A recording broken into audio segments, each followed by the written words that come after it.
jantaram. Eu vi que todo mundo jantou, um caldo delicioso, diga-se de passagem. Que Jesus possa nos iluminar, nos abençoar como sempre faz.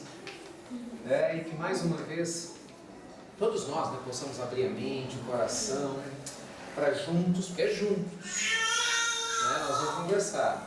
A gente possa fazer nosso estudo do Evangelho e a gente possa, olha que responsabilidade, nós estamos abrindo os estudos do Evangelho esse ano, olha só que coisa, então vocês têm que me ajudar nisso aí, para que a gente possa fazer um bom trabalho, viu?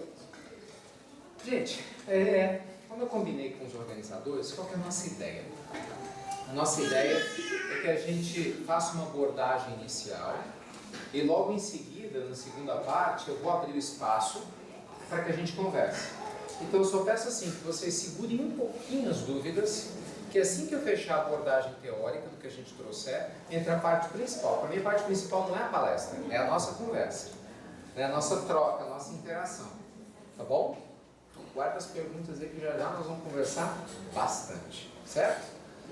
Outra coisa, antes de começar, eu queria pedir desculpas a vocês por essa troca, mas é o que eu tinha explicado mais cedo para vocês, perguntado se fosse possível, né? Que a gente tem um trabalho mediúnico que acontece todos os sábados, exatamente às 5, 6, 7, envolve tratamento espiritual, aí tem muito paciente que vai, que vem, tem gente que vem de outras cidades, então, assim, se for possível, né? Só chegar um pouquinho mais tarde do que o previsto, eu peço desculpas pelo transtorno, mas tenham certeza que essa gentileza de vocês ajudou bastante gente. Pode ter certeza. Foi bem legal. Muito bem. O advento de Jesus. Deixa eu fazer uma pergunta básica. Alguém aqui já ouviu falar de Jesus alguma vez? Não? Não entendi o sorriso. Nunca ouviram? Jura? Sério? Eu até imaginava, né, que de Jesus você já deve ter ouvido falar. Eu também já ouvi falar por aí. Tal de Jesus, né? Agora a minha pergunta alguém aqui já ouviu falar da palavra advento? A palavra meio esquisita, né? Eu pelo menos não uso todo dia, assim, no dia a dia. Prazer, meu nome é Advento, né? O meu advento, o advento de algo que está acontecendo. Que é a palavra advento? Sei que vocês devem saber, me ajuda. Eu vou trazer a definição daqui a pouquinho, mas eu prefiro ouvir de vocês. Quem sabe? Chegada, que mais? Que é o advento? Marido da adventa, né? Que é o advento? Acontecimento. Isso aí. São os dois significados básicos que a gente encontra com a palavra advento. Chegada, quando você está anunciando alguma coisa, ou então grande acontecimento. São as duas principais significações da palavra advento. Então hoje, pessoal, nós vamos estudar um pouquinho, conversar juntos aqui, sobre o advento de Jesus, ou o acontecimento de Jesus na Terra, porque, com certeza, ele foi um acontecimento tão profundo, que a história se divide antes dele e depois dele. Que acontecimento, né? E, obviamente, o advento de Jesus, porque existe todo um contexto histórico, né, dessa chegada do Cristo à Terra, uma série de situações que antecederam a chegada do nosso bondoso irmão superior, ao nosso planeta. Gente, o que significa o termo advento? Eu peguei um termo técnico para a gente poder definir junto, só para ficar uma coisa bem legal, né? Do latim adventus. Olha que chique, quando alguém te pergunta, grava isso aí, repete aí. Do latim adventus. Vai lá.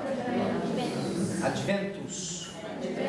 Eu aprendi com o professor de latim, toda vez que você for falar latim, você tem que dar exagerado no S, que o pessoal vai achar que você entende bem, entendeu? Adventus. Esse cara fala latim. O latim adventus, chegada, do verbo advenir, chegará. Período associado a um tempo de espera, de preparação. Bom, para os cristãos, refere-se às 4 semanas que antecedem ao Natal, ou ao período de espera pela vinda de Jesus, desde quando o anjo Gabriel anunciou a Maria que o Cristo nasceria por seu ventre.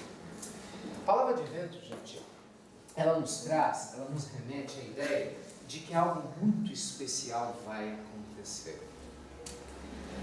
E para esse acontecimento ocorrer, existe um preparo. Vamos falar disso de uma maneira bem simples, bem do nosso dia a dia. Quem gosta de cinema aqui? Filme, cinema, pipoca, refrigerante, né? engordar com pipoca. Vocês gostam de pipoca com ou sem manteiga? Bom demais, né? Pois é, fica mais gordurento, suja os dedos, tudo, mas bom demais. Agora os cinemas colocaram manteiga, porque antes não tinha não. Então imagina a cena. Eu, por exemplo, gosto muito de pipoca, eu também gosto, mas eu gosto muito de cinema.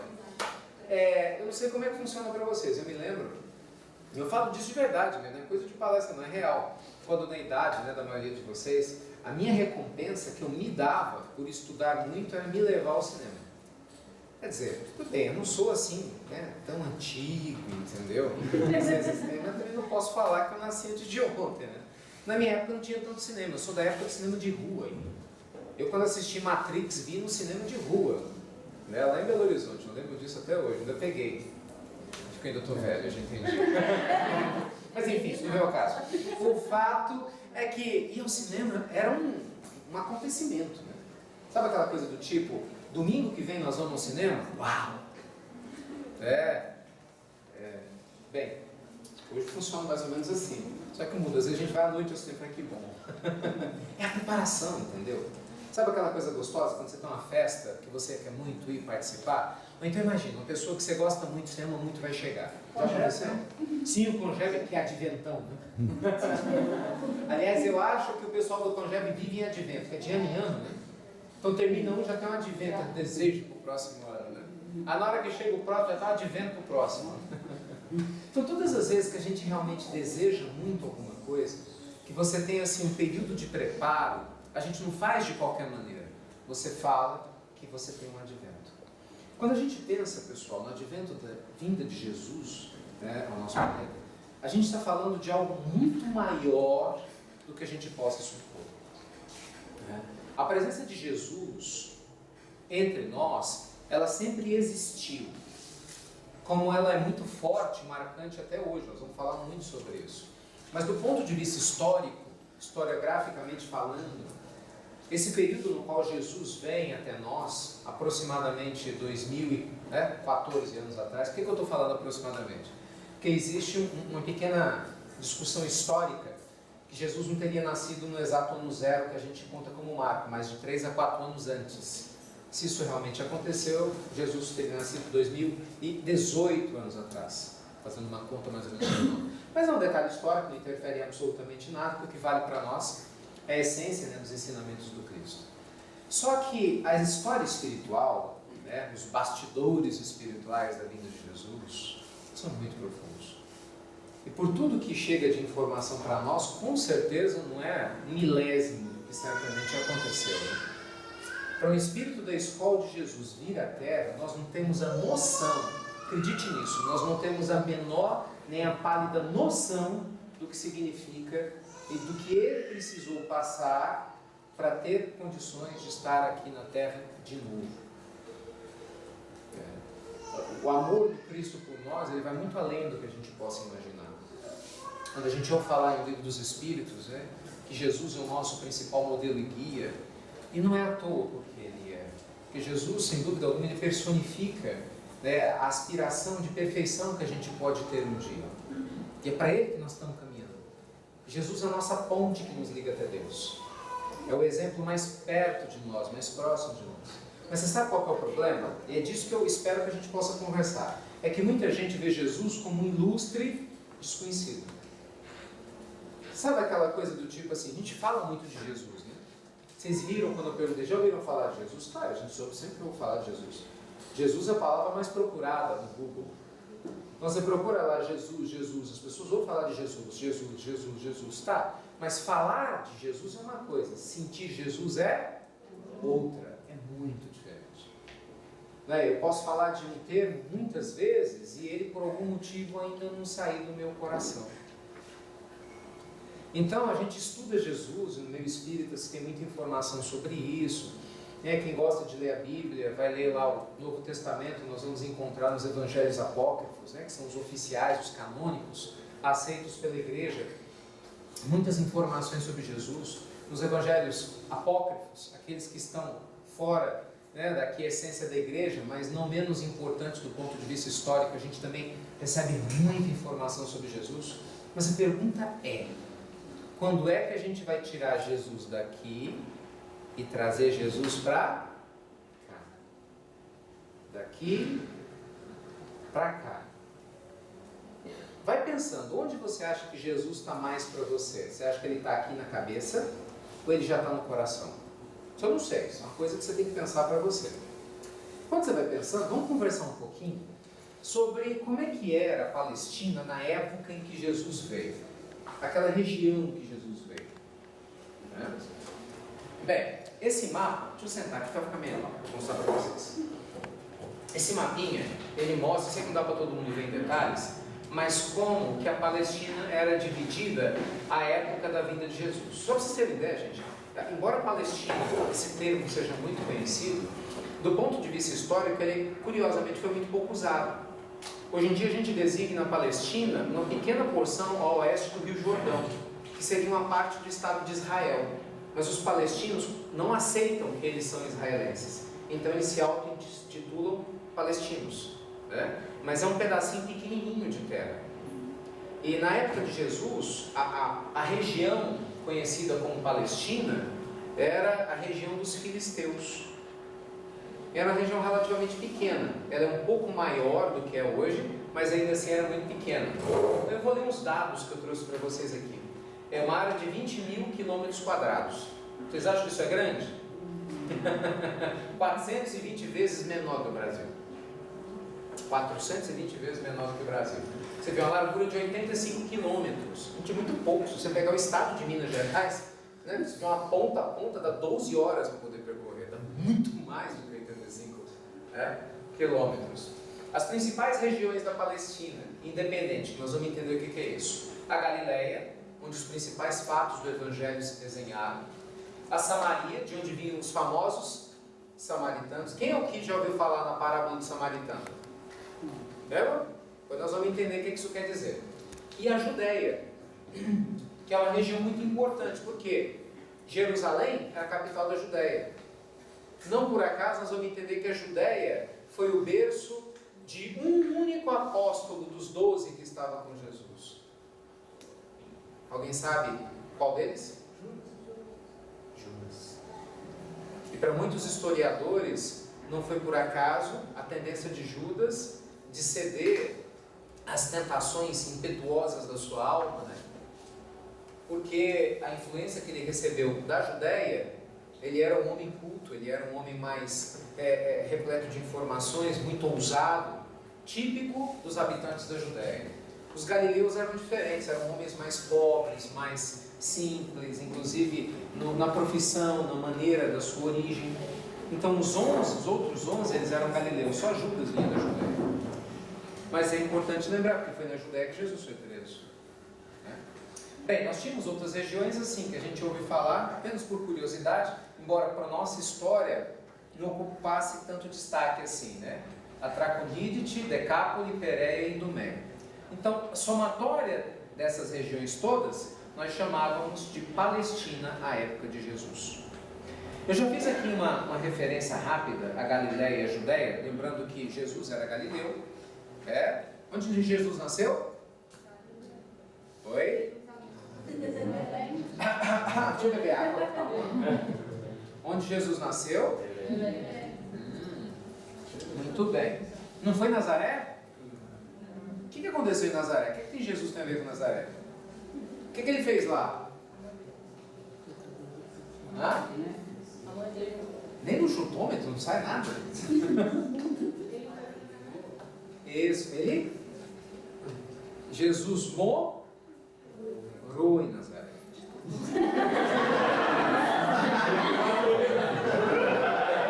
Morreu lá?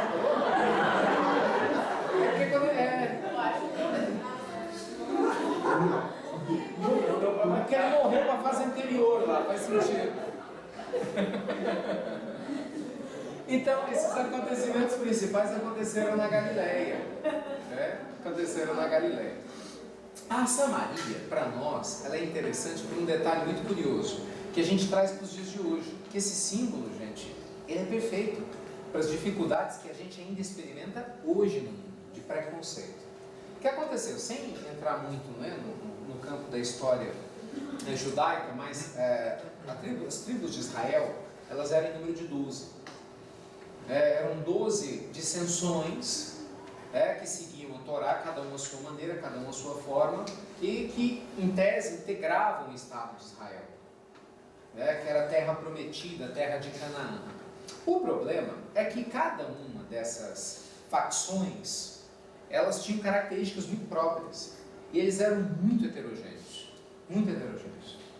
Em especial, os samaritanos, eles sofriam um preconceito muito grande dos demais, principalmente dos saduceus e dos fariseus. Nós vamos entender daqui a pouco a função deles. Por quê? Porque os samaritanos, eles tinham uma tendência diferente de adorar a Deus. A forma como os samaritanos adoravam a Deus é em contato com a natureza, ao passo que as demais tribos valorizavam sacrifícios no templo. Então, obviamente, os samaritanos estavam muito mais ligados a Deus do que o povo ficava matando bode, carneirinho para poder oferecer o sangue, né, para o Senhor, ou aves e assim por diante. E curiosamente, por causa desse fator que para nós aqui parece uma coisa boba, como é que alguém pode detestar alguém só porque o outro reza para Deus no meio das árvores, enquanto a gente vai numa igreja? Mas isso era motivo assim, de ódio. Os samaritanos eram considerados impuros, sujos. Por isso Jesus sempre fez possível menção ao samaritano, para mostrar que o preconceito muitas vezes nos cega. Você vê que na parábola do samaritano, Jesus coloca o samaritano como o herói da história. Não é? Porque ao passo que passa um doutor da lei, que passa um levita, que passa um responsável religioso e vê aquele homem que havia sido espancado pelo ladrão quase morto na estrada e eles não fazem nada, é o samaritano que faz alguma coisa. Não é isso? O que Jesus conta? Que o samaritano vai lá, pega esse rapaz que havia sido espancado por um ladrão no meio da estrada que ele nunca viu. Quer dizer, fazer o bem sem olhar a quem? Ele vai, pega, leva até uma estalagem, tira o dinheiro do próprio bolso e fala lá para o responsável: olha, cuida dessa pessoa aqui, quando eu voltar da viagem, se o senhor precisar gastar mais para cuidar dele, não tem problema nenhum que eu reponho. E aí Jesus vai e fala para o fariseu que havia cutucado ele, perguntando qual era o mandamento da lei de Deus. Foi por causa disso que ele contou a parábola do samaritano. Então, quem foi o próximo do homem? E aí o fariseu hipócrita ficou sem ação, né? Não tinha o que falar. Foi o samaritano. Então vai tu e faz o mesmo. Então a Samaria tinha essa característica. Uma outra passagem da Samaria muito interessante do Evangelho, muito significativa, é quando Jesus vai beber água do poço de Jacó. Vocês conhecem essa passagem? Ela é maravilhosa. Estudem muito ela, porque ela é profunda. Resumidamente, Jesus junto com os discípulos já tinham andado bastante, então estava faltando mantimento. Então os discípulos se separaram do Cristo e eles foram até o centro da cidade para comprar comida, comprar mantimento, né? E Jesus ficou para poder ir até o poço de Jacó. O poço de Jacó era um poço antigo, que segundo a tradição, tinha sido onde José tinha sido jogado lá pelos irmãos, enfim, na época, José do Egito, bem tempo antes, era um poço abençoado, e eles acreditavam que quem orasse junto àquele poço, isso poderia trazer sorte. E aí Jesus chega lá, para poder beber água do poço, e de repente chega uma mulher, uma samaritana. E Jesus se dirige a samaritana. Bem, Jesus fez duas coisas assim consideradas absurdas na época. A primeira, falar com o samaritano, porque Jesus era nazareno, ele cresceu em Nazaré. Então ele fazia parte da Galileia. Então Jesus estava falando com o samaritano, que era o povo que todo mundo tinha preconceito. E segunda coisa absurda, essa foi terrível, essa pisada na bola que Jesus deu, vou te contar, viu? Jesus falou com uma mulher. As mulheres sofriam um preconceito horroroso. Jesus, gente, na história, foi o primeiro grande líder espiritual a dar apoio público à presença da mulher. Dentre todos os adventos, dentre todas as características da presença do Cristo entre nós, essa merece um destaque muito especial. Quando a gente vai fazer um estudo específico da colocação de Maria de Magdala, de Joana de Cusa, das mulheres do Evangelho, daquelas mulheres que deram suporte para Jesus, nós vamos ver que Jesus traz a mulher que tinha um papel altamente secundário para um papel de relevo, de destaque, colocando a mulher no lugar dela, ao lado do homem, nem atrás nem na frente, ao lado. Então isso chocava, e a própria mulher achou aquilo esquisito. Mas ele falando comigo, e Jesus já tinha um porte, ela sentiu que era um rabi. Rabi era o nome que os mestres, os doutores na época, que ensinavam, eram chamados. Então ela, rabi, mas você vai falar comigo? E Jesus conversa com ela e conta um monte de coisas da vida pessoal dela. Fala que ela tinha sido casada 5 vezes, fala coisas que só ela podia saber. Ela fica encantada. Quem sois vós? Sois um profeta? Aí Jesus fala, minha filha, acaso se beber da água que eu tenho para te dar, nunca mais terei sede de novo. Porque essa água daqui você bebe e depois volta a ter sede. E ela sem entender a metáfora, né? Que Jesus queria, que água é essa que Jesus queria dar? E obviamente Jesus estava falando do Evangelho. Mostrar que não existe morte, que Deus está para todos nós, que não há preconceito no coração do Senhor, que o amor ele é eterno e imutável. Essa história, ela está muito bem contada no livro A Boa Nova. Humberto de Campos traz ela para nós de uma maneira linda, muito mais rica em detalhes do que está narrada na Bíblia. Pois então nós tivemos momentos importantes aqui nessa região, né? Nós tínhamos a Judéia, como eu falei para vocês, que é essa parte pequenininha aqui está bem aumentada, né? Mas é uma parte pequenininha. E a Judéia tinha como capital exatamente a cidade santa. Deixa eu sentar também. Qual que era a cidade? Jerusalém. Então olha que interessante, né? Jerusalém, gente, ficava 760 metros acima do nível do mar. É interessante, a posição de Jerusalém era uma posição muito alta, né? Dentro das possibilidades geográficas daquela época das outras regiões, o que facilitava. E Jerusalém tinha habitualmente 25 mil habitantes, só que nas festas, como a Páscoa, por exemplo, pulava para 180 mil. Vocês têm uma noção do que significa isso? Só para você ter ideia, olha, 25 para 180 aumenta quantas vezes? Vamos arredondar para baixo? 7. Seria como, Betim, quanto tem aqui? 400 mil? 500 mil, vamos arredondar para 500 mil. 7 vezes 5 é como se nas festas Betim pulasse de 500 para 3 milhões e meio de habitantes. Você imagina, Jerusalém era a referência da Palestina naquela época.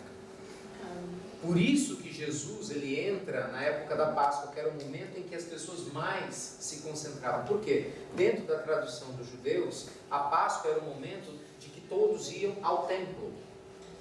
Então ir ao templo para eles é um valor muito importante, né, naquela época, né?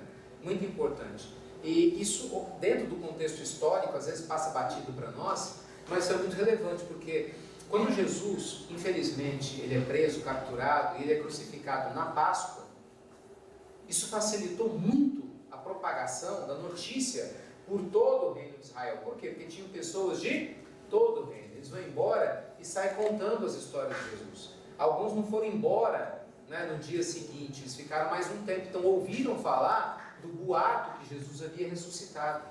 Então isso ajudou a disseminar a lenda para aqueles que não conheceram Jesus, de que um tal de Jesus, um carpinteiro de Nazaré, que tinha sido crucificado no lugar de Barrabás, tinha ressuscitado. Esse contexto histórico, do ponto de vista do marketing da mensagem evangélica, foi muito significativo, né? Bastante significativo. Apenas como curiosidade, mas não menos importante, só para vocês ficarem sabendo, naquela época nós tínhamos os ricos, que eram os aristocratas, nós tínhamos a aristocracia sacerdotal, da onde participava aquele povo do Sinédrio, que ajudou a perseguir os primeiros cristãos, de onde Caifás e Anás ajudaram a perseguir Jesus. Então era uma casta. O que acontecia na época, gente? Israel estava sob o domínio de quem? Quem sabe? Roma. O Império Romano praticamente cobria toda a parte da terra conhecida naquele momento da história da humanidade. Só que os romanos, eles tinham uma visão administrativa muito avançada perante os outros povos guerreiros. Porque alguns outros povos, eles conquistavam e destruíam absolutamente tudo.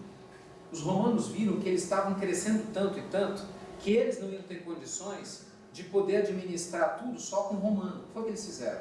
Eles passavam a conquistar algumas regiões e deixar uma certa liberdade administrativa. Desde que a região pagasse tributo a eles e obedecesse a eles, tudo bem. Então o que aconteceu? Pilatos, que lavou as mãos na época de Jesus, ele era um governador romano. Ele era muito importante para Roma, né? Então Pilatos, ele mandava em toda a região. Só que na verdade ele evitava se envolver. Ele não gostava dessa ideia de se envolver. Ele preferia que os próprios judeus resolvessem seus problemas. Tipo assim, se vira aí. Se não tiver jeito, me chama. Mas se vira aí. Então o que acontece? Nós tínhamos aqui poucas pessoas ricas. Nós tínhamos um ou outro de classe média, que eram os comerciantes, e tinha muita gente pobre. Principalmente escravos, né? Fora os miseráveis, excluídos na sociedade. Então vejam que Jesus, para a gente entender isso é muito importante, Jesus, como sempre quase acontece, com os espíritos de escola, ele reencarna e ele encontra um espaço, uma receptividade maior entre a classe rica e poderosa da época ou entre a classe pobre e sofredora. Quem é que apoia Jesus? A classe pobre e sofredora. E se você for analisar, vem sendo assim boa parte da história da humanidade. Madre Teresa de Calcutá nasceu na Albânia, um lugar muito pobre. Chico Xavier, Pedro Leopoldo, uma família muito pobre. Mahatma Gandhi tinha nascido numa família relativamente de classe média baixa na Índia, no século XIX, tanto que ele estuda, vai para a Inglaterra, mas ele volta e ele só se torna um Mahatma quando ele busca um caminho de maior simplicidade. Será que é por acaso isso? Será que é coincidência esses detalhes? Olha o caso de Francisco de Assis. Nasceu numa família rica, mas só depois que se desvencilhou da ditadura da matéria, que nós vamos conversar daqui a pouco sobre isso, tem muita confusão que a gente faz, é que ele começa a seguir a sua missão espiritual. Então veja que historicamente, gente, até os dias atuais, houve uma tendência muito grande a se aceitar mais a presença de Jesus e os ensinamentos do Cristo entre nós, entre as pessoas pobres. Por quê? Porque a pobreza material, embora seja uma prova grande, ela muitas vezes torna nossa alma egocêntrica, nosso espírito orgulhoso, mais humilde. Muitos de nós, infelizmente, ainda precisam de passar por esse tipo de prova da pobreza, da dificuldade financeira, da dificuldade social. Por quê? Porque muitos de nós que passamos por essas provas, como acontecia na época, temos almas muito orgulhosas. Não raro, talvez tenhamos em vidas passadas tido muito dinheiro, muito poder e fizemos um monte de besteira por causa disso. Tanto que a gente vê muita gente pobre que tem muito mais arrogância do que algumas pessoas ricas. Isso eu estou falando do ponto de vista material. Tanto que na época, quando Jesus traz aquela célebre frase, que é muito mal interpretada por muita gente até hoje, mais fácil, quem complementa? Um rico, camelo, do que o rico. Mais fácil um camelo passar pelo buraco de uma agulha do que o rico entrar no reino? Pronto, então acabou. Ninguém mais vai trabalhar para ganhar dinheiro, não é? Todos nós vamos ficar pobres, não é isso? Essa é a ideia? Lógico que não. Óbvio que não. Nós precisamos entender o contexto histórico. Aqui vai uma dica para vocês. Todas as vezes que a gente vai estudar qualquer trecho do Evangelho, nós precisamos entender o contexto no qual ele foi escrito, que ele foi vivenciado. A cultura de Jesus era totalmente diferente da cultura de Jesus. Desculpa, deixa eu melhorar minha fala. A cultura dos povos que estavam ali ao redor de Jesus, a cultura da época, era totalmente diferente do que hoje. Então você pega frases, palavras soltas, elas para nós ficam sem sentido. Imagina, camelo. Camelo era uma agulha, uma corda mais grossa, né? E Jesus queria dizer o quê? Da dificuldade da riqueza. Não quer dizer que é impossível o rico entrar na riqueza. Pelo contrário, o que a espiritualidade superior nos traz hoje é o inverso. Que existe hoje na programação do mundo espiritual, cada vez mais a programação de espíritos nobres, espiritualmente falando, nascendo em famílias ricas e reencarnando com condições de ter dinheiro e poder, para poder demonstrar que é plenamente possível na Terra você ser espiritualizado, ter condições financeiras, ter uma ascensão social e ainda assim ser um grande servidor de Jesus. Porque queriam uma ideia pejorativa, né? Só o pobre que vai para o céu, o rico, coitado, está ferrado. Isso gera um bloqueio inconsciente em muitos de nós para prosperar economicamente. Isso é seríssimo. Seríssimo. Muita gente cresce, às vezes fica lá bloqueado, se boicota o tempo todo. Não posso porque todo mundo que cresceu espiritualmente era pobre, então se eu posso ter um bom emprego, isso pode ser contra a lei da natureza, eu quero ir para o céu, não quero ir para o inferno, não quero ir para o umbral. Sossega. Já contaram para vocês que de um jeito ou de outro todo mundo vai para o céu? Falaram ou não? Depende do tipo de céu, vocês sabem? Tem um céu relativo, né? O céu básico é o centro espírita do umbral. Falaram? Alguns passam por lá. Eu espero que a gente não se encontre por lá de novo. Mas qual que é a ideia, gente? A ideia é a gente entender que, infelizmente, durante muito tempo, na época de Jesus, a mensagem do Evangelho foi melhor recebida pelas pessoas mais simples. E simples do ponto de vista financeiro, do estilo de vida. Por quê? Porque a riqueza entorpecia, como até hoje entorpece. Às vezes a pessoa tem dinheiro, o que ela faz? Com muita facilidade, ela se perde, compra, e quer comprar pessoas, e quer comprar sexo, e às vezes humilha outras pessoas que não têm. Muitas pessoas que às vezes estão cheias de recursos materiais, não agradecem a Deus por nada, que para eles, para essas pessoas que têm essa característica, claro, Deus, quem que é? É o dinheiro, é a matéria. Então, assim, é importante, inclusive, para o futuro de vocês. É sério, isso é muito sério. Se você quer viver essa encarnação de uma maneira saudável, espiritual, mas também financeiramente, é muito importante a gente se libertar dessa crença. É plenamente possível, sim, e é necessário. Aliás, o mundo espiritual superior precisa de pessoas nobres espiritualmente que sejam bem-sucedidas na vida. Isso é muito importante. Muito importante. Só lembrando que o dinheiro é um ótimo servo e um cruel. Isso, um péssimo senhor. Então essa é a ideia, a gente espiritualiza. E aí muda tudo. Aí se respeita um livreto fininho do Emmanuel, muito bonito, chamado Dinheiro. Pouca gente conhece, mas ele é muito interessante. E que Emmanuel nos mostra exatamente essa realidade, né? Inúmeros pontos. O dinheiro é de Deus. O mau uso que a gente faz dele é que é dos homens. É característica dos homens. Mas caminhando. Então, para a gente fechar esse contexto da época da vinda de Jesus, nós tínhamos entre grupos políticos e religiosos os famosos saduceus, e Jesus faz referência ao Evangelho. No Evangelho segundo o Espiritismo, quem já estudou vai identificar o grupo dos saduceus. Kardec, na introdução, vai falar um pouquinho deles, que eram latifundiários, né? Pessoas que eram donos de grandes propriedades, de vinhas e alguns anciãos. Tinha os doutores da lei, os escribas e os sacerdotes. Tinha os famosos fariseus, que eram conservadores, muitos hipócritas. Eles achavam que eram os melhores, os maiorais. Os zelotas, que eram guerreiros e alguns terroristas, da qual Judas tinha 2 dedinhos aí, sim. Tínhamos os herodianos, os galileus, partidários de Herodes, que era o rei da época. E nós tínhamos os famosos essênios, de vida monástica. Eles saíram da sociedade. E para muitas pessoas, Jesus teria sido um essênio, ou Jesus teria passado um tempo com os essênios.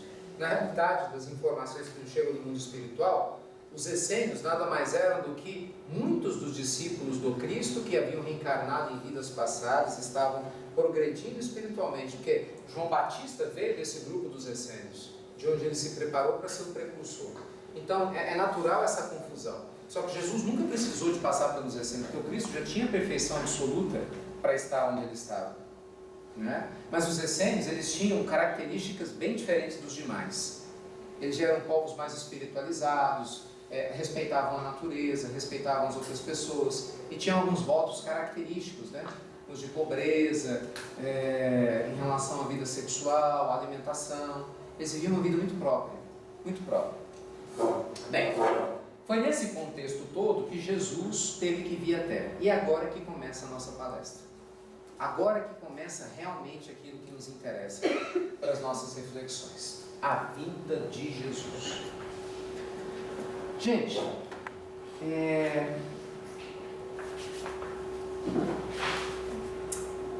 eu não sei exatamente assim, até que ponto vocês conhecem um pouco da história, tiveram a chance, né, de estudar sobre isso, da história espiritual da Terra, mas baseado naquilo que o Espiritismo nos mostra principalmente, o que aconteceu na época de Jesus? Jesus, ele veio estar entre nós numa época transformadora.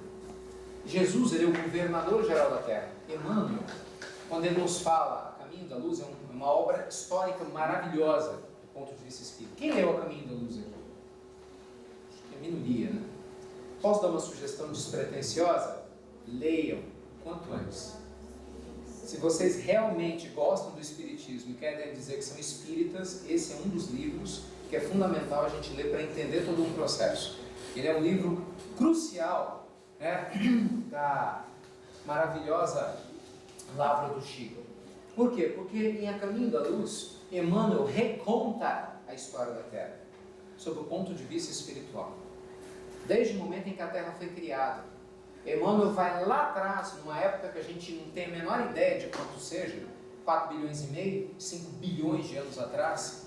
Porque para os cientistas a Terra tem em torno de 4 bilhões e meio de anos. Até descobrir que de repente ela é mais velha, né? Porque de tempos em tempos eles mudam a data.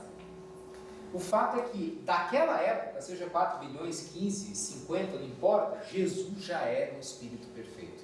Tenta imaginar o tamanho da magnitude do Cristo. Não dá. Não dá. Escapole a nossa capacidade de compreensão. Jesus faz parte da comunidade dos espíritos puros que coordena o nosso sistema solar. Todo o sistema solar tem vários espíritos puros. Muita gente pensa que Jesus era o único. Não, não é o único. Todos nós somos filhos criados por Deus e todos nós vamos ser espíritos puros. Jesus é mais um espírito puro. Só que para nós é o espírito puro porque foi aquele que cuidou da terra e cuida até hoje. Então, é a referência.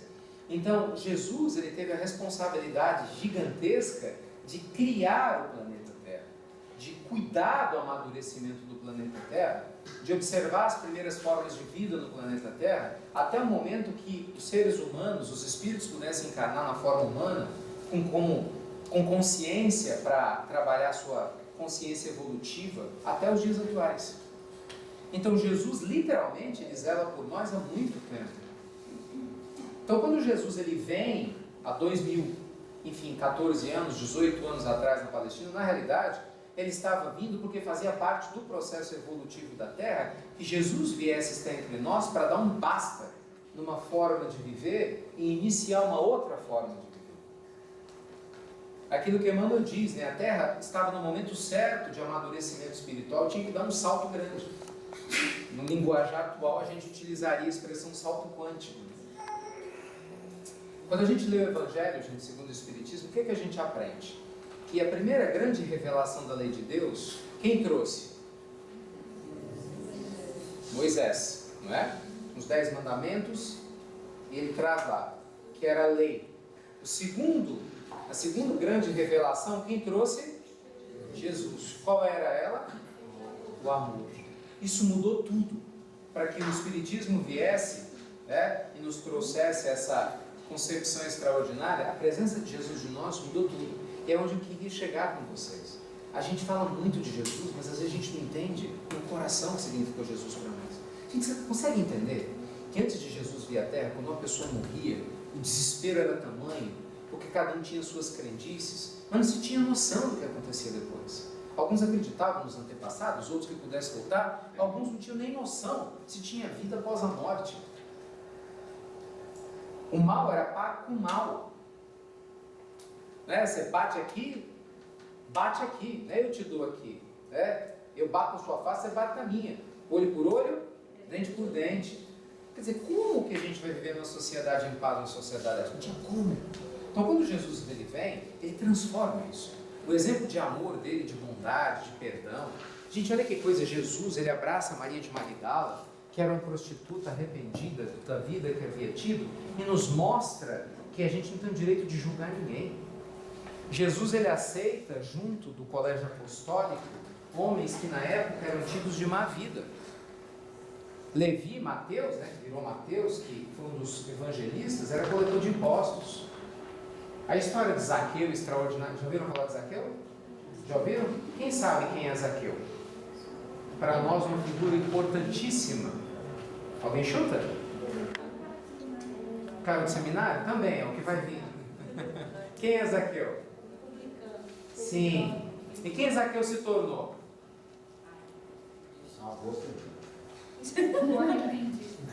Quem Zaqueu se tornou? Você sabe o que Jesus fez? Vamos abrir um parênteses, que merece. Vamos abrir um parênteses no estudo. Olha o que Jesus fez.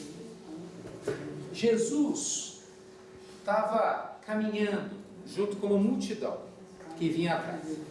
Zaqueu, na sua região, ele era um coletor de impostos muito detestado, porque ele era judeu. E ele exigia impostos, porque ele queria enriquecer, porque ele ficava com uma parte dos impostos, dos seus compatriotas. Então, os compatriotas não gostavam dele e os romanos achavam que Zaqueu roubava. Era uma situação complicada, ele era odiado dos dois lados. Zaqueu era um sujeito baixinho, mais ou menos 1,5 m. Mas ele era um ser que tinha uma potencial bondade no coração. Zaqueu, gente, somos nós, fazendo um monte de besteira, mas com potencial de fazer muita coisa boa. Só que faltava direcionamento a Zaqueu. Ele não era mau, ele era fraco, como muitos de nós. Ainda fraco de força de vontade. Por isso a gente cai em um monte de tentação, às vezes fere os nossos irmãos, a gente fala mal da vida dos outros. Porque falta o quê? Firmeza moral para falar, eu não vou participar disso, não vou falar mal de um irmão meu, não vou participar de piada preconceituosa. Você tem que ter firmeza moral para fazer isso. Porque às vezes você faz isso, você fala, não, se eu fizer isso, os colegas não vão me querer mais no grupo e tal. Não, mas você vai querer ficar participando de um grupo preconceituoso? Tudo bem, direito seu. Cada um segundo suas obras, né?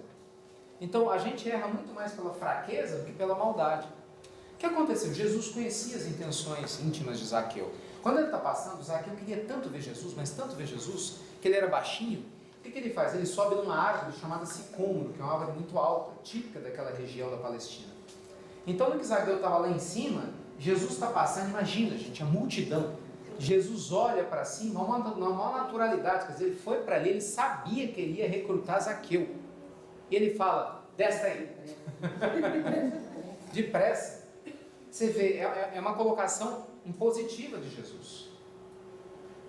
Falando que eu já vou dormir na sua casa. E Jesus vai, e ele, depois, quando sai, Zaqueu fica totalmente transformado. Zaqueu devolve parte da fortuna dele para as pessoas que havia lesado, ainda devolve em 4 partes adicionais. Só que muita gente não sabe, é o pós da história de Zaqueu. Depois que Jesus é crucificado, Zaqueu continua com o seu processo, porque Zaqueu largou tudo e foi seguindo Jesus. E ele adotou o nome de Miqueias e fundou ordens muito importantes para poder auxiliar as pessoas pobres, enquanto Zaqueu. E depois de várias existências, uma delas retratada lá em Ave Cristo, nós vamos encontrar Zaqueu como sendo um dos responsáveis pela implantação do Evangelho aqui no Brasil. Quando ele aceita o convite de Ismael, obviamente já não mais Zaqueu, e reencarna lá em Riacho do Sangue, Atuararama, lá em cima no Ceará. Como é que ele se chamava? Bezerra de Menezes. Nosso amado doutor Bezerra de Menezes era o Zaqueu de ontem. Jesus transformou Zaqueu no doutor Bezerra de Menezes, uma luz pura no mundo espiritual, respeitado inclusive por grandes espíritos obsessores. Por causa da bondade de Bezerra. Então você vê como é que são as coisas, né? A transformação que o Cristo traz para as nossas vidas, o direcionamento que Ele nos traz, só Ele pode trazer. Então às vezes a gente vai buscar direcionamento nas drogas, é ou não é? Você vê, enquanto vocês estão aqui, graças a Deus, quantas pessoas não estão se drogando lá fora, literalmente, droga lícita e ilícita. Pessoas vão lá encher a cara, muitas vezes vão bater seus carros, vão se matar nas estradas, e alguns alcoolizados, outros vão buscar nas drogas ilícitas se esquecer dos seus problemas, uns vão tentar se esconder no meio do sexo desvairado, quer dizer, um monte de desequilíbrio. Por quê? Porque não estão abertos a aceitar Jesus, ou seja, aceitar o caminho do Evangelho. Eles preferem a porta larga do que trabalhar a porta estreita. Então a mensagem de Jesus para nós é muito forte, porque só o espírito do porte de Jesus, alguém com a grandeza de Jesus, é que podia reencarnar numa sociedade tão tosca, em comparação que nós temos hoje, de homens orgulhosos, de um império extremamente preconceituoso e arrogante, como era o romano, cheio de hipócritas, com certeza, e ainda assim, deixar uma marca de amor que nunca se apagou da história da humanidade. Gente, tenta entender. Hoje é lindo a gente falar de perdão, né? Perdoa, não é assim? Mesmo que a pessoa não perdoa, ela fala: ah, não esquece isso, fulano falou mal de você, é besteira. Isso existia. Imagina, nunca. Na época de Jesus, perdão era coisa de gente fraca. Era olho por olho, dente por dente. Quando Jesus chega e fala: se alguém fizer alguma coisa contra você, né, perdoa seu irmão. Se você tiver algo contra seu irmão, vai, reconcilia-te com ele enquanto tu ainda estás a caminho, falava Jesus. Isso era uma revolução. Isso era uma coisa totalmente louca, impensada. Nunca ninguém tinha dito algo desse nível. Só Jesus podia falar, porque ele sabia do que ele estava falando. Quando Jesus fala que a gente deveria o quê? Perdoar 70 vezes 7. E quantas mais fossem necessárias. Né? Emmanuel disse a Chico uma vez que o perdão deve ser, talvez, se não a mais importante lição de que Jesus queria deixar para a Terra, uma das mais, porque foi a última que ele deixou para nós antes do suspiro no Calvário. Perdoa-os, ó Pai, porque não sabem o que fazem. Olha a importância do perdão, a grandeza do perdão. Então, cuidado, meus queridos amigos, porque a gente sem se dar conta, a gente vai guardando muita mágoa, não é? Às vezes a gente fica com mágoa do pai, da mãe, porque eles não dão amor suficiente para nós.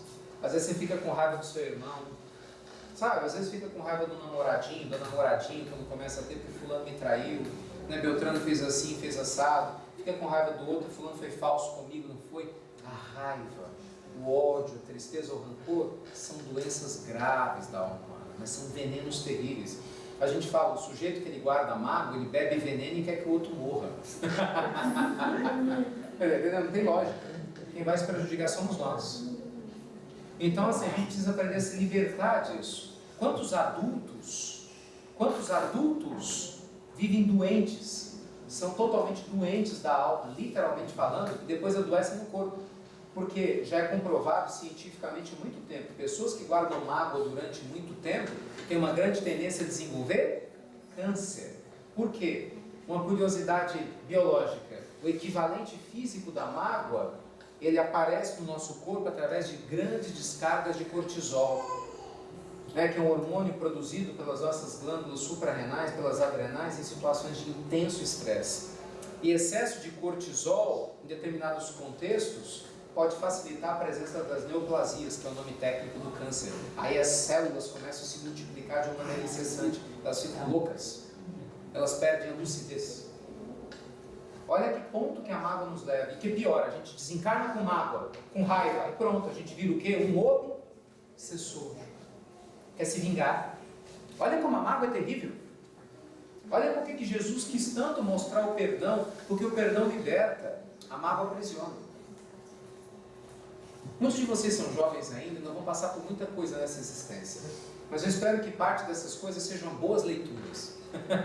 E se me permitem sugerir uma outra boa leitura, para aqueles que gostam de anotar, tem um livro, na hora certa vocês lerem, vocês vão gostar muito, chamado Dramas da Obsessão, que é do Dr. Bezerra, psicografia da Dona Ivone Pereira. E nesse livro, o Dr. Bezerra conta uma história muito, muito interessante para aprendizagem, muito triste, de uma família que ficou 400 anos presa numa vingança. 400 anos. O nível de resistência era tão grande que o próprio anjo da guarda, o próprio mentor espiritual se afastou. Largou para lá, entre aspas. Estava observando a distância. Esse livro é fantástico. O Dr. Bezerra nos mostra como que funciona o processo no mundo espiritual daqueles que não perdoam, das tristezas, das mágoas, do rancor. Então, às vezes a gente fica com um pensamento negativo, né? Guardando na cabeça, no coração. Eu não vou dar conta, não consigo. Ai, meu dia é ruim. As coisas estão mal. Né? Ai, quem sou eu? Ó céus, ó vida, ó azar. Ninguém me ama, ninguém me quer. Eu não sei, não é da época de vocês. Eu não sei se nesses Discovery Channel essas coisas passam, né? Mas na minha época tinha o desenho do Lipe, o Leão e o Hard. Alguém que já viu? Não. Que era uma hiena pessimista. Muito legal. Era muito legal, porque o Lipe e o Leão era todo otimista, né? Vamos, Hard, fazer alguma coisa. E o Hard era uma hiena. Desenho, né? Toda inclinada. Ô, Lipe! Isso não vai dar certo. Hard, para de ver as coisas desse jeito. Ó, vida, ó céus, ó azar. Cara, não tem gente que é assim. Cuidado, que se você é assim, você está perdido, está na hora de se achar. Pensamento negativo só atrai pensamento negativo. Vamos mudar, muda. Jesus ensinou a gente a ser diferente. Aonde estiver o vosso tesouro, falava Jesus, lá estará o vosso coração. Então nós temos que colocar pensamento positivo na nossa mente. É a autossugestão. Muito rapidamente, Émile Coué foi um estudioso farmacêutico francês, mais ou menos contemporâneo de Leon Denis, pouco depois do desencarne de Kardec. E Coué, ele desenvolveu um trabalho magnífico, gente, sobre o poder da autossugestão, que influenciou muitos estudiosos que trabalharam a questão do pensamento depois dele. Ele lançou livro, que foi muito lido nos Estados Unidos, na Inglaterra. Como nós estamos falando no início dos anos 1900, isso era uma proeza, conseguir um destaque desse. E ele mostrou de uma maneira muito clara, algo muito simples e básico. Tudo aquilo que nós repetimos continuamente, pelas palavras, verbalizadas ou não, nosso inconsciente absorve e torna real. Cuidado com o que você fala e repete. Hoje a ciência prova isso de 1000 meios diferentes. Não vou ficar falando de termo científico para não aborrecer vocês, mas prova isso de 1000 meios diferentes. Só um exemplo bem básico, coisa bem simples, vamos lá. Vamos supor que de repente você é uma daquelas pessoas que nunca acha que você vai conseguir fazer os treinos direito. Né? Aí você fica lá, poxa, eu sou uma droga. Às vezes você não fala para ninguém, mas pensa. Não é? Você vai fazer uma coisa errada, sei lá, tira nota ruim na prova. Que droga, nossa, eu não dou conta, eu não sou capaz de acertar isso. Aí tenta estudar uma coisa e não aprende direito. E para piorar, às vezes sem querer, o pai ou a mãe da gente fala, poxa, você também não serve para nada. Umas coisas assim, né? Como eu não sirvo para nada. Não é possível, pelo menos para o congebe eu sirvo. E essa pessoa fica lá na cabeça, puxa, eu não sirvo para nada, eu sou uma droga. Sabe o que acontece? Nosso inconsciente absorve, porque ele é igual uma esponja. Sabe esponja? Esponja. Então, eu vi, aliás, uma esponja sorridente ali, né? Achei legal. Mas pega aquela esponja, você coloca debaixo da torneira, ela não absorve. O nosso inconsciente, ele absorve tudo. O que é o inconsciente? A mente humana é dividida em duas partes. A parte racional, que é essa que nós estamos usando agora, que é você pensando, refletindo sobre o que eu estou falando, isso é a razão. E tem a mente inconsciente, que é uma coisa que você não vê, mas te domina completamente. Porque quem nos domina é a mente inconsciente, não é a racional. Então o inconsciente é a maior parte da nossa mente. Então absorve tudo que a gente fala da gente mesmo. Cuidado com isso. O perigo não é o que as pessoas falam sobre você, é o que você repete para si mesmo sobre você. Se eu chegar para você e falar assim, você é uma pessoa maravilhosa, mas vamos supor que você não aceita isso. Você fala, eu sou nada, eu sou uma droga, sou nada, eu sou incapaz, eu sou assim, eu sou assado. Então não adianta eu querer te falar uma coisa boa. Isso, pronto, você é feio. Aí de repente o outro fala, você acha? Você sabe, eu sou o feio mais bonito da região. Essa pessoa se acha bonita, ela pode ser feiosa para todo mundo, ela vai se sentir bonita. Ela fica lá se repetindo, eu sou bonito, eu sou legal, eu sou bacana. Qual que é o problema? Olha, eu conversava essa semana, isso é sério isso? Eu conversava essa semana com 2 médicos em situações distintas. E um deles trabalhou lá no Mário Pena. Vocês sabem? Já ouviram falar no Hospital Mário Pena em Belo Horizonte? Cuida de pacientes com câncer. E alguns em estágio muito avançado, muita dor, muito sofrimento. Alguns estão em estado terminal, vão lá para desencarnar, já estão prestes a desencarnar, muita dor. E esse doutor, ele comentava comigo uma coisa muito interessante, que o outro, em outro contexto, falou a mesma coisa. Que boa parte dos pacientes que ele viu morrer, ele utilizou, ele não é espírito, ele pensou esse termo na morte, assim. Cara, eu vi muitos pacientes morrerem que não precisavam morrer. Como assim não precisavam morrer? Eles morreram porque eles pensaram que iam morrer. Porque tinha pelo tratamento a condição de reação. Porque muitos que recebiam o tratamento eram pessoas com fé, que tinham uma certeza que iam melhorar, tinham um nível de sobrevida grande e muitos se curaram, porque isso aconteceu comigo. Ele até radicalmente falou assim, tanto chegou uma época que eu chegava lá e perguntava para os pacientes, você quer viver? Você quer viver? Então não vou perder meu tempo com você não. Quer viver? Não, doutor, eu quero, com certeza eu quero. Aí eu venho trabalhar. Porque isso é autossugestão. Hoje tem uma cadeira na ciência, não precisa se preocupar em lembrar disso não, mas saiba que existe, a psiconeuroimunologia. Repete, vai. Travalíngua é fácil, é fácil. Psiconeurologia.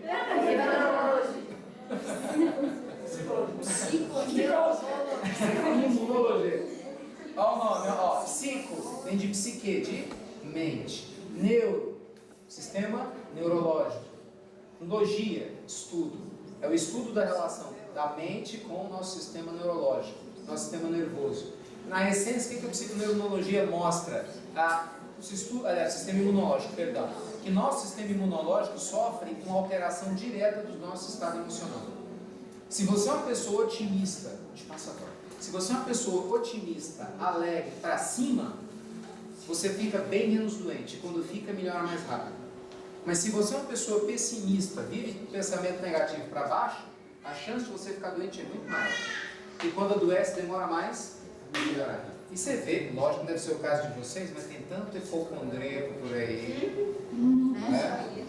Tem um povo que adora um remedinho, adora uma doencinha. E o povo fica numa tristeza quando vai no médico, o médico fala: você não tem nada, sério? Como assim, doutor?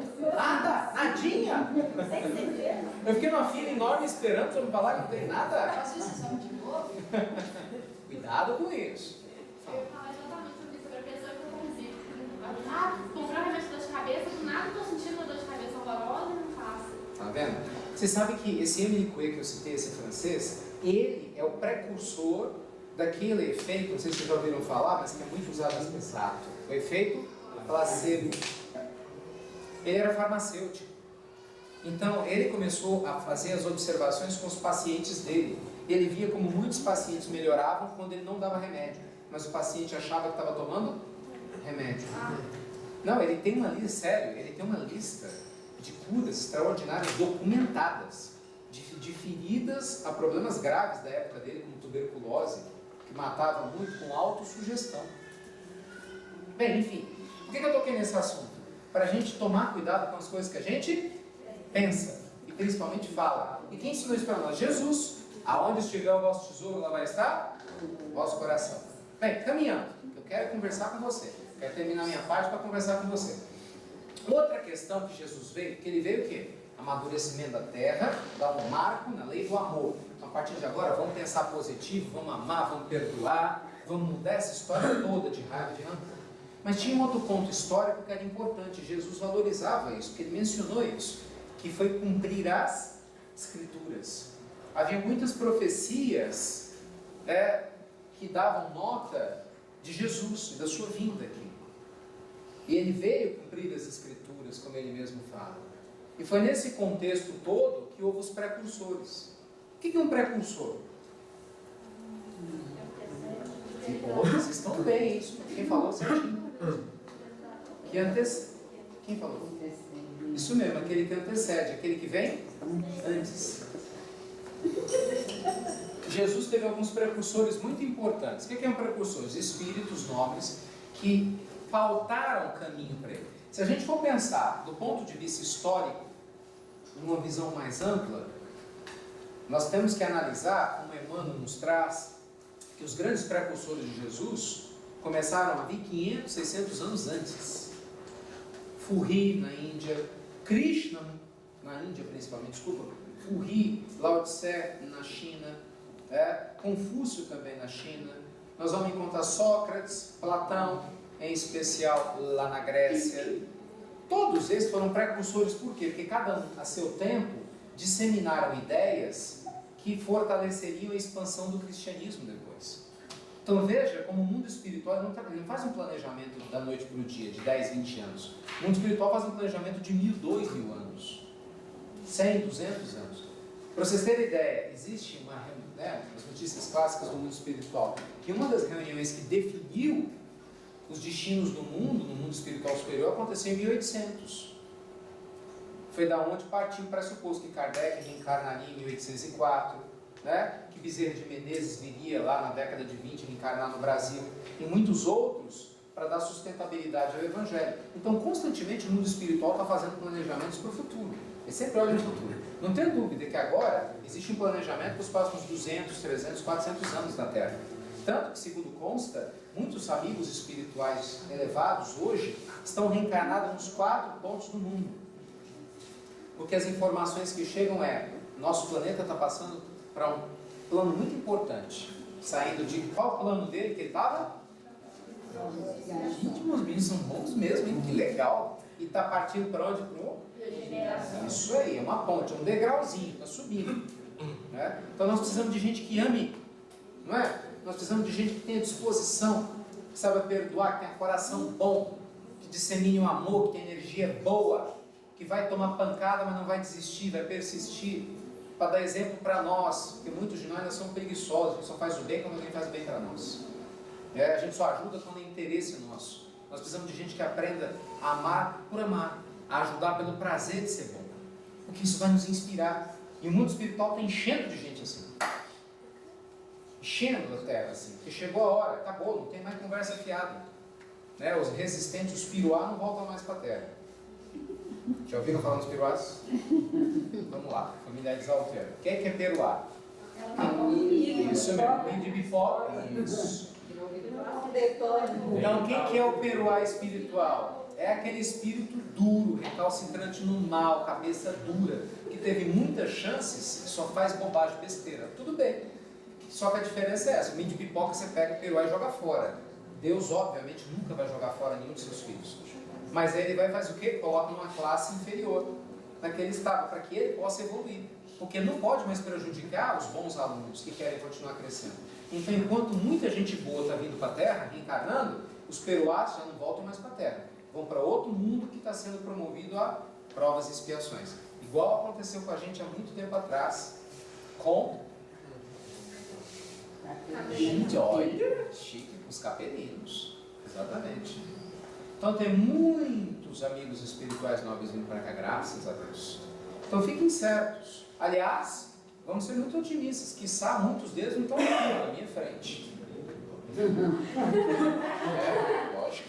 Ou do seu lado. Do meu lado. De onde vai buscar? Ah, sim. Na minha frente tem que ter assim. Lado direito, lado esquerdo. Não é? Mas é verdade. E cada um no seu papel. Cada um no seu papel. Então nós tivemos muitos precursores históricos. Quando a gente pensa em João, Maria, José, nós estamos pensando naqueles espíritos de grande evolução que já estavam prontos para dar suporte para a vida de Jesus. Né? João Batista fez um trabalho muito importante, preparando um terreno para os discípulos. Você veja que os principais discípulos de Jesus, ou pelo menos a parte daqueles que eram mais próximos do Cristo, o caso de Tiago, né, André, Pedro, eram discípulos de quem? João? De quem? João Batista.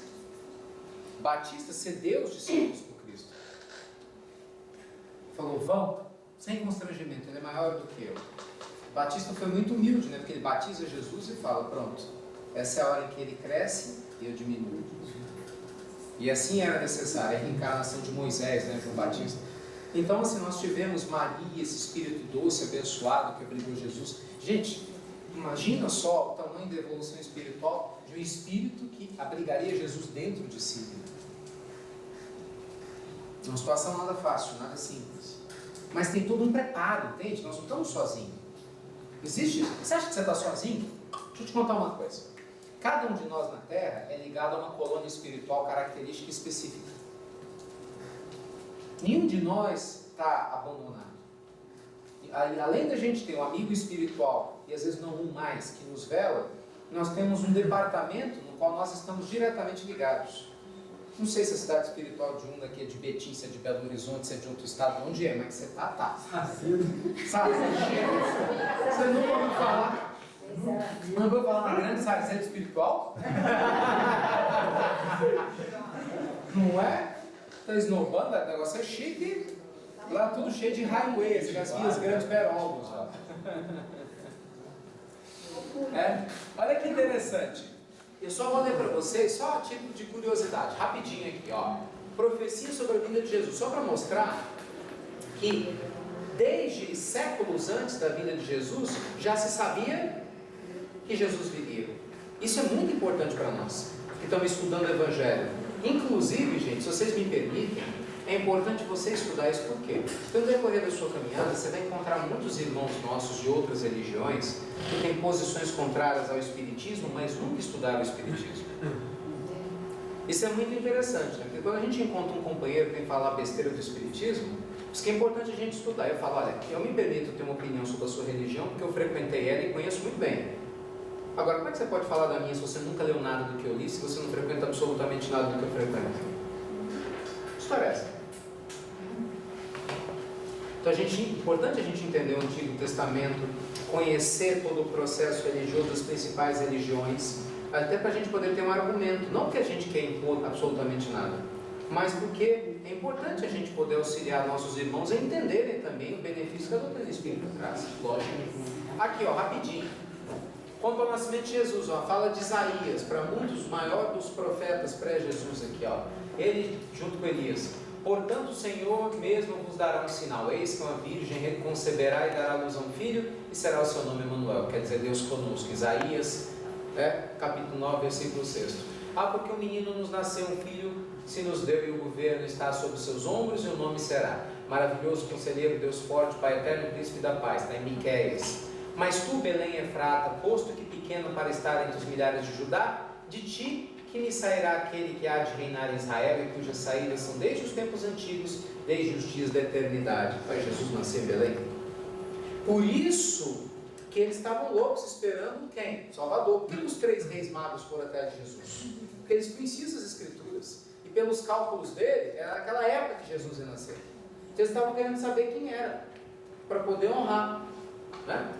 Olha, mais profecias agora sobre a morte de Jesus. Quanto ao ministério e morte de Jesus, Zacarias 9:9. Alegra-te muito, ó filho de Sião, exulta, ó filha de Jerusalém, eis que vem a ti o teu rei. Ele é justo, traz a salvação, ele é humilde, vem montado sobre um jumento, sobre um jumentinho, filho de jumenta. Não deve ter dúvida, né? Tá assim, tá lá. Né? Não jumentinho, filho de um cavalo, de um cachorro, de jumenta. Porque Jesus ele entra em Jerusalém no jumento, né?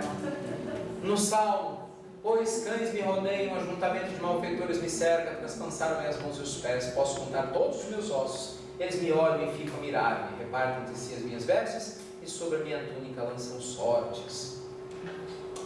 Isaías, talvez a passagem mais conhecida. Ele era desprezado e mais rejeitado entre os homens, homem de dores e que sabe o que é padecer. E como de quem os homens escondem o rosto era desprezado e dele não fizemos caso. Certamente ele tomou sobre si as nossas enfermidades e as nossas dores levou sobre si. E nós o reputávamos por aflito, ferido de Deus e oprimido, mas ele foi traspassado pelas nossas transgressões e moído pelas nossas iniquidades. O castigo que nos traz a paz estava sobre ele, pelas suas pisaduras fomos sarados. Todos nós andávamos desgarrados como ovelhas, cada um se desviava pelo caminho, mas o Senhor fez cair sobre ele a iniquidade de todos nós. Ele foi oprimido e humilhado, mas não abriu a boca, como cordeiro foi levado ao matadouro, e como ovelha muda perante os seus tosqueadores, ele não abriu a boca. Quer dizer, lógico, na escrita característica da época, vamos levar isso em consideração, todas as referências o quê? Aos momentos finais de Jesus antes do Gólgota. Só para mencionar um pouquinho, tem o Salmo de Davi também, né? Jesus citando Tem um monte. o Labala. Sim. Fala assim, as referências do Antigo Testamento são várias. Dá para encher aqui, fora de brincadeira, mas umas 3, 4 lâminas fácil. Então assim, quando Jesus fala, eu não vim descumprir a lei, mas para cumpri-la, o que Jesus está dizendo? Ele queria deixar claro para o povo judeu o seguinte: olha, sou eu mesmo que vocês estão esperando.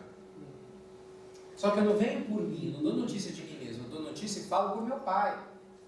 Eu fui anunciado antes de mim, não sou eu que me anuncio. Então, gente, a grandeza do Cristo para nós, ela é extraordinária.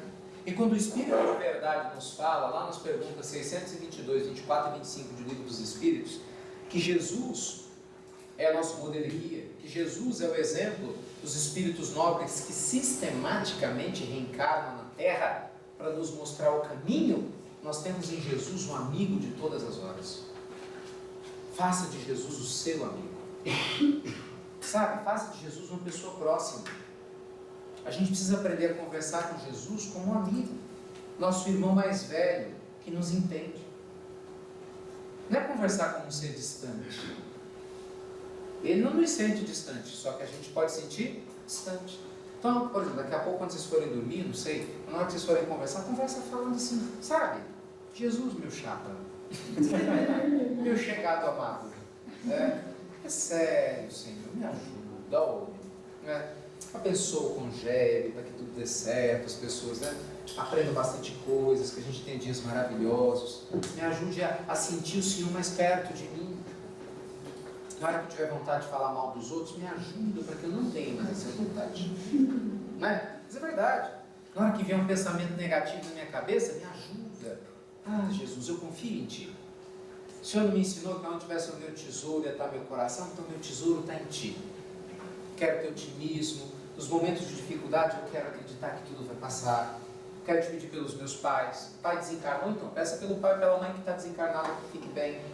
O pai está em casa esperando com os irmãos, os avós, peça por eles. Quero pedir por aqueles que a gente tenta ajudar e eles não aceitam ainda, mas que precisam muito de Ti. Entende? A gente tem que fazer de Jesus um amigo para a vida toda. Porque se nossos irmãos que estão lá nas drogas fizessem de Jesus um amigo, eles não iam buscar um amigo na garrafa de cerveja. Não iam buscar um amigo, entendeu? Na maconhazinha. Não iam buscar um amigo lá na pedra de crack e nas outras que estão chegando por aí. Eles não iam buscar um amigo nas outras pessoas que se dizem amigas, mas que na verdade só levam os outros para o buraco. É cego guiando cego. É vítima com vítima também. Então, assim. Um pensamento histórico, né, sobre Cristo. Você precisa, historicamente, eles precisavam intermediários, né? Era um sacerdote, era alguém que estava ali que ia fazer isso comigo. Porque eu chegar até ele é algo muito assim, aquém da minha pessoa. E acho que a gente carrega isso assim, na nossa memória espiritual também. Com certeza. É aquela história, né? A natureza não dá saltos. Então, a gente não vai se santificar de uma hora para outra. O diz Emmanuel, a gente tem que primeiro se tornar melhores seres humanos. Então, uma dica bem simples. Ao invés de pensar muito grande, pense em algo que está perto de você. Pensa, como é que você pode ser uma pessoa mais próxima de Jesus? Me ajudem. Como? Rezando. Do coração ou da cabeça?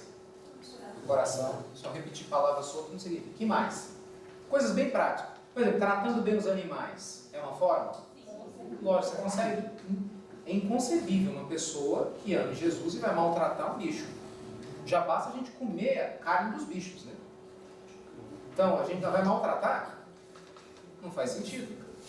Cuidar da natureza, a gente está respeitando Jesus? Sim ou não? Lógico. Trabalhando. Quando a gente dá descarga no banheiro, para que a pessoa que vai vir depois venha e encontre um banheiro limpo, nós estamos respeitando e estamos perto de Jesus? E como? É o respeito ao outro semelhante. Claro. São coisas práticas. Quando alguém vem falar mal de alguém para a gente e a gente cala a boca, quieto, não fala mal, para a fofoca ali. A gente está sendo amigo de Jesus? Quando uma pessoa está precisando de ajuda, você vai lá e dá um conselho para a pessoa, não fica assim não. Não é? Olha, tudo vai dar certo. Levanta a cabeça. Você está sendo amigo de Jesus? São coisas simples do dia a dia. A gente às vezes pensa em coisas grandiosas e esquece de fazer o básico.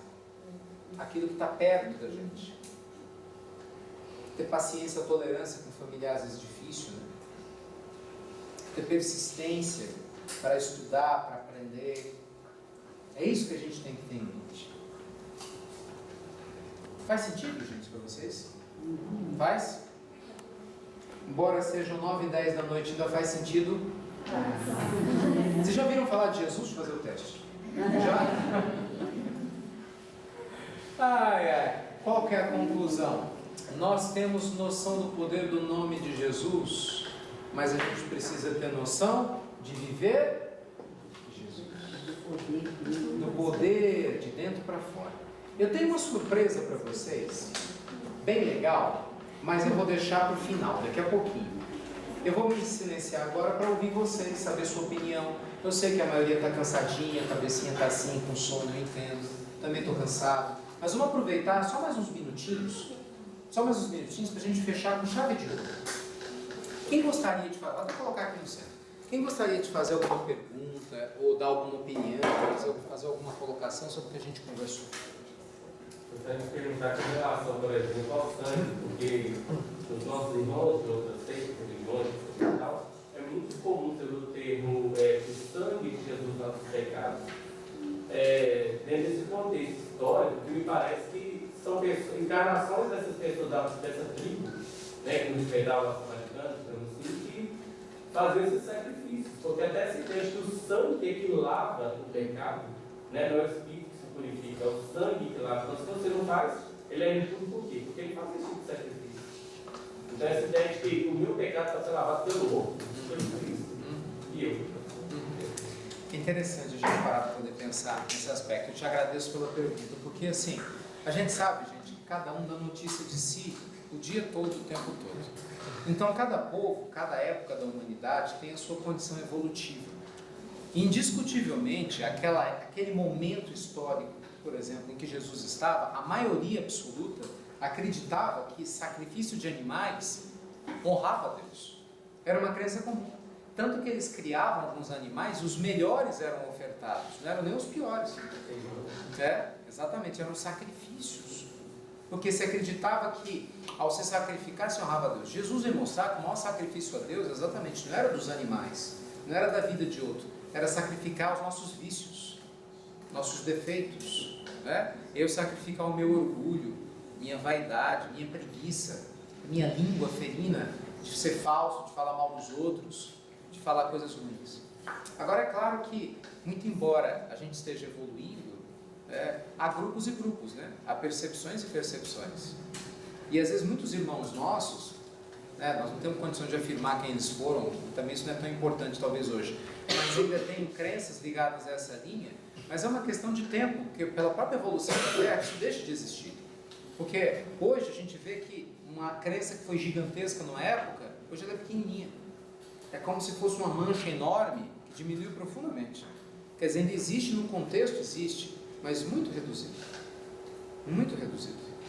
E com certeza a tendência é que se reduza ainda mais. À medida que a gente vai se moralizando e vai crescendo em amor, que exatamente, o sacrifício verdadeiro que a gente faça é das nossas más tendências. E não do que quer que seja. Quem mais? Uma das profecias que ela Jesus teve filhos no vídeo, né? Você pode dar uma opinião sobre a religião? Claro. Veja bem, esse tema ele é muito, boa pergunta também, ele é muito interessante e polêmico. Para nós, espíritas, ele é irrelevante. Vamos começar daí, né? Maria transou, vou falar bem abertamente, Maria fez sexo, transou com o pai de Jesus, com José, físico, para que Jesus fosse concebido ou não? Ao certo, veja bem, ninguém tem como saber. Quando Kardec traz para nós reflexões profundas a esse respeito, e nos traz que Jesus não veio questionar e violar a lei e cumpri-la, e que a concepção naturalmente seria o único meio pelo qual se conceberia na Terra, é a concepção para nós mais lógica, e em nenhum momento isso diminui em absoluto a grandeza da presença do Cristo. Agora, o termo virgem, ele é utilizado, aí entra a história das traduções, e das palavras do contexto, sobre vários aspectos, porque a ideia de virgem era utilizada como algo imaculado, puro. Jesus veio por Maria, e Maria era uma alma pura, não era um espírito puro do porte dele, mas era uma alma muito pura. Em termos de amor, não tinha um passado espiritual negativo. Você vê, por exemplo, João Batista foi um precursor, mas o Batista ainda foi decapitado. Segundo as tradições espirituais, ele ainda tinha que purgar a morte, porque ele, quando Moisés matou um homem. Então, assim, a colocação da palavra virgem, se a gente for pegar na acepção restrita do significado de hoje como virgem, aquela que não teve relações sexuais, vai se chocar com o que a gente ouve falar, do que seria o mais adequado segundo o que o Espiritismo nos propõe.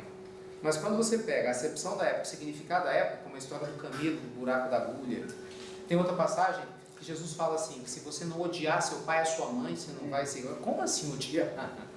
E odiar não tinha o significado que tem hoje para nós, ódio, raiva, Odiar era o quê? Gostar menos. Lógico, a ideia era colocar o quê? O amor de Deus sobre todas as coisas. Mas para nós, o importante não é se Maria era ou não virgem. O importante foi todo o contexto histórico. É interessante isso, Como a gente se perde em detalhes, se esquece do foco. Você vê na época do Código da Vinci, né, do livro que virou filme e tal, Jesus casou ou não casou com Maria de Magdala? Nós na época a gente falou tanto sobre isso em palestra, mas que diferença isso faz? Você acha que a minha fé em Jesus, a minha gratidão a Jesus, ia mudar se ele tivesse casado com Maria de Magdala? Que diferença? Qual o problema?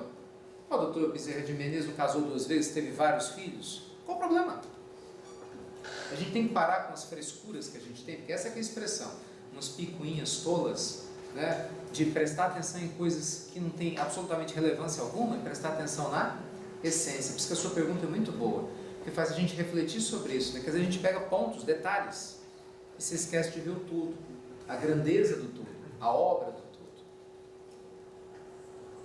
Esses tempos, Ricardo, até nós citamos aqui determinada feita, que nós temos um amigo que diz que essas questões, quando a gente fica discutindo, né, se assemelha a nós irmos a um concerto maravilhoso, de uma envergadura fantástica, e ficarmos lá no público, né, com o público discutindo a marca dos violinos, né, sem os aterros, a melodia, o enredo. Perfeito. Então, é justamente isso. Perfeito.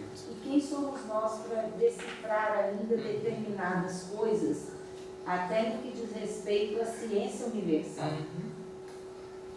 Nós não temos isso. Quando a gente tem dificuldade de entrar para dentro da gente, para tentar decifrar a si próprio, a gente tenta fugir, né, em subterfúgios lá fora. Quem mais? Não dá tempo.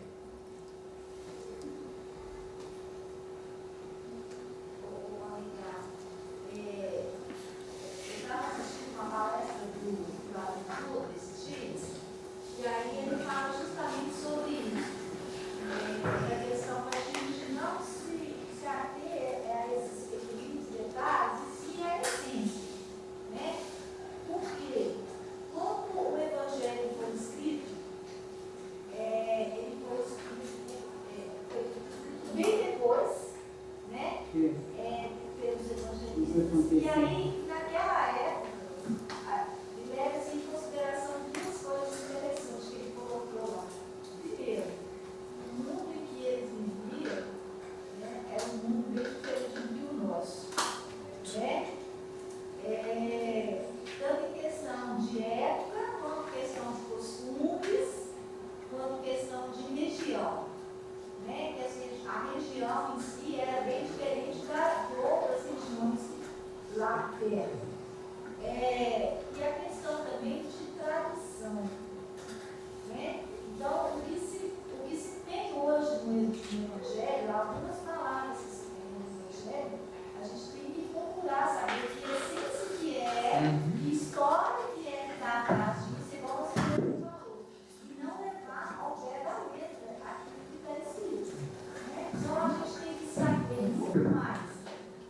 E aí ele chama muita atenção para que a gente estude, para entender os ensinamentos de Jesus. Entender o que os evangelhos não trazem para a gente. Porque nós nos apegamos muito ao que está escrito lá na Bíblia, né? E esquece dessa tradução, esquece dessa história. Todo o contexto. Exatamente, todo o contexto. E aí se perde a essência de Jesus. Por isso você vê E que... a questão que meu pai e minha mãe, né, ou eu falei a questão de odiar os pais, nos matar. Se a gente não estuda e não procura saber dessa história, não procura saber em que momento e por que Jesus falou isso, a gente se perde e perde a essência que Jesus veio trazendo para a gente. Com certeza. E você vê, por exemplo, a importância de momentos como esse. Né? De fazer um retiro, de se poder parar para estudar, de ter estudos profundos. Porque assim, é sério, olha, eu sei que não é fácil, né? Para muita gente, às vezes, que não leu muitos livros, está aqui, imagina, 9 encacetada, né? E de repente aqui, estudando, ouvindo falar de detalhes, mas, gente, isso faz uma diferença tão grande. Tão grande. Agradeço tanto a Deus, sabe, assim, as oportunidades de estudo durante anos, né, de livros, às vezes com o povo fala, vai fazer outras coisas, né? Vai fazer livro, vai fazer outras coisas, vai brincar, vai fazer não sei o quê. Tem hora para tudo, né? Tem a hora do estudo. E a gente levar a sério esses momentos de estudo, isso nos enriquece. Porque exatamente nos ajuda a ter uma visão madura da vida. A cabeça abre, né? Enquanto, infelizmente, muitos companheiros nossos têm uma cabeça que está com a visão pequenininha. Por quê? Porque não se deram o direito de ampliar. E a figura de Jesus entre nós, gente, ela é indecifrável para todos nós. Tem um historiador chamado Ernest Renan. A história dele é muito interessante. Ele não acreditava em Jesus. A irmã dele fez ele fazer um estudo biográfico sobre Jesus. E quando ele foi estudar a biografia de Jesus, ele se torna cristão. Muito interessante. E o Renan fala que Jesus não coube na história. Por isso ele é muito mal compreendido. Quer dizer, a dimensão crística de Jesus é muito grande. Porque, só para a gente entender, Jesus Cristo, Cristo não é nome próprio, não é? Cristo é um título honorífico que Jesus recebeu, o iluminado, o ungido. Tanto que a gente fala, todos nós temos Cristos internos, para que eles possam vir à tona. A gente está inclusive encarnado para isso, né? A cada dia que passa, que a gente vai melhorando espiritualmente, a gente vai se cristificando, a gente vai se burilando, né? Esse diamante interno nosso vai ficando cada vez mais e mais brilhante. A gente vai aprendendo a amar mais, até que um dia a gente se torne um Cristo como Jesus, e como tantos que graças a Deus existem aí pelo universo, ajudando, né, nosso Criador a cuidar dessa obra que a gente não tem nem noção de onde vai. Não é verdade? Bem, alguém mais? Quer ir para surpresa? É sério. Pode? Tá. Deixa eu contextualizar. Bem, quem aqui já ouviu falar em Chico Xavier? Levanta a mão, estou perguntando, não sei, tá bom. Deixa eu falar uma coisa para vocês. Eu não sei assim, hoje é muito mais fácil, mas eu lembro que quando eu comecei na doutrina, eu vi sempre, né? Vi falar muito do Chico. E indiscutivelmente, gente, o Chico ele merece um estudo à parte na história recente da humanidade. Mesmo assim, com grandes almas e espíritos que nós tivemos de grande envergadura moral nos últimos 200, 300 anos, o Chico ele é um estudo à parte, porque a envergadura moral do Chico não só vem na vida dele, na maneira de viver, também na mediunidade. E a gente não tem notícia, na história recente de um ser encarnado que tenha feito tanto de uma maneira conjugada, do ponto de vista moral e mediúnico. Moral, nós tivemos vários outros grandes exemplos, mas não tiveram a capacidade mediúnica do Chico. E grandes médiuns, nós também tivemos vários na história, mas nem de longe com o exercício moral, não é? Que o Chico nos ofereceu. Então o Chico ele é um marco, não é para o espiritismo, é para a história humana, como um ser humano, de alguém que seguiu Jesus. Obviamente não foi do dia para a noite, né?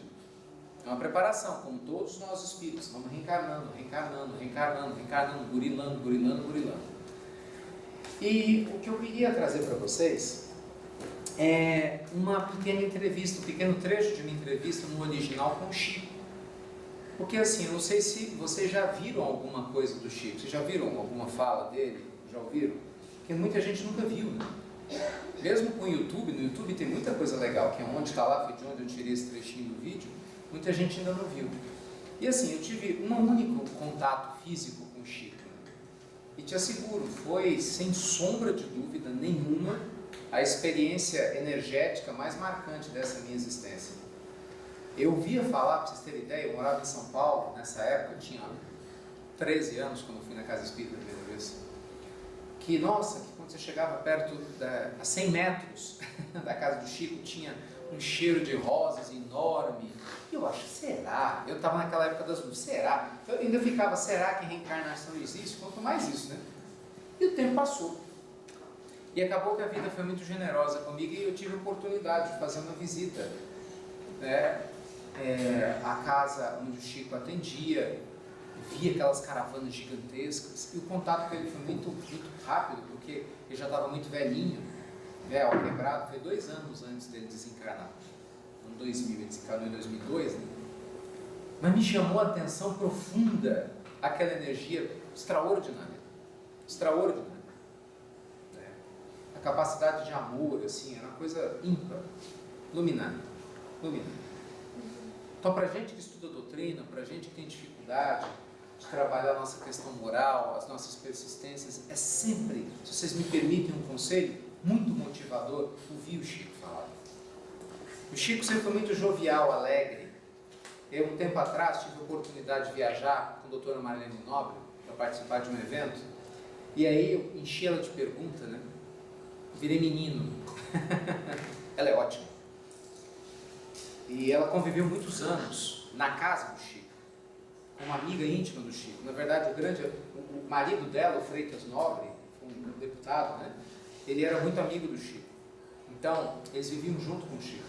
Eu me lembro bem que eu perguntei para ela, doutora, mas assim, de tudo que a senhora aprendeu com o Chico, de tudo que a senhora viu, o que a senhora assim destaca de mais lição? E ele falava, olha, eu nunca vi o Chico de mau humor. Nos anos todos que a gente conviveu, nunca vi o Chico falar mal de ninguém. Mesmo quando ele recebia crítica dos próprios companheiros da doutrina, nunca vi ele falar mal de ninguém. O Chico sempre tinha uma palavra doce, meiga e confortável. Ainda falou um negócio interessante, ele disse, ao contrário do que muita gente pensa, ele tinha uma personalidade bem firme. Né? Muita gente imagina ele todo molezão, né? Todo mole, permissivo. E ela não é a primeira pessoa que me fala isso, que conviveu com ele, né? Que ele, ao contrário do que se imaginava, era muito firme. Ele fazia aquilo que ele achava que tinha que fazer, né? Não submetia à vontade de outros. Que é como Jesus nos ensina. Seja o Senhor dizer sim, sim, não, não. Então eu queria fechar essa nossa fala de hoje com um trechinho desse discípulo do Evangelho. De alguém que soube, como ninguém talvez, para a nossa história recente, principalmente aqui no Brasil, pertinho de nós, utilizar essa capacidade mediúnica fantástica daquilo que Jesus falou, um dia fareis aquilo que faço e muito mais, se referindo à mediunidade. E ao mesmo tempo soube amar, porque Jesus também disse o quê? Meus discípulos serão conhecidos por muito amar. E tem uma história muito conhecida, que é essa que o Chico vai contar para vocês, que diz a respeito exatamente ao poder do nome de Jesus. E o Chico gostava muito de contar essa história. Ele tinha uma alegria muito grande, vocês vão entender por quê. Tá? Então eu vou trazer para vocês um trecho dessa entrevista. Cinema para nós. Espero que vocês gostem. Vai ser legal porque tem um trechinho, como a gravação está no original, então tem trechinho que o som falha um pouco. Mas eu acho que com a nossa caixa potente aqui vai ser legal para a gente ouvir. É rapidinho, a gente conversa. Chico, me conte uma coisa. Vou sair da frente. Existirá algum significado Uma entrevista que ele deu para no nome ele. de Jesus? Você poderia citar aqui para todos nós um fato pessoal do seu conhecimento? Eu peço licença para... Desculpa, não sei se vocês pegaram. A Hebe fez a seguinte pergunta, que é o contexto da nossa fala. Que o Chico vivia falando da importância do poder do nome de Jesus. E aí ela fez essa pergunta. Mas olha, a respeito, né, que você sempre fala do poder do nome de Jesus, só para ilustrar para a gente, né, tem alguma história que você possa contar para mostrar por que, né, desse poder do nome de Jesus? E aí ele vai contar a história. A história da Valéria. Contar alguma coisa a respeito. Aí, por volta de 1953 até 59, quando mudamos para Uberaba, nós sempre, desde muitos anos, fazíamos assistência. Uma assistência carinhosa de levar uma oração ou a expressão de fraternidade a doentes, a necessitados. Quando uma senhora nos pediu para visitar a irmã dela, que tinha se tornado hemiplégica e muda. A moça de uns 40 anos chamava-se Valéria. Então fomos a primeira vez, nós fazíamos sempre aos sábados. Então íamos visitar Valéria, levávamos um pedaço de bolo, algumas balas. Isso que receio que se dá a uma criança, porque a gente não podia fazer mais. Mas visitávamos Valéria com muito carinho e eram diversas casas, e Valéria estava numa delas. A irmã dela chamava-se Dona Laura. A casa se erguia no lugar onde, em Pedro Leopoldo, se construiu o recinto das exposições pecuárias.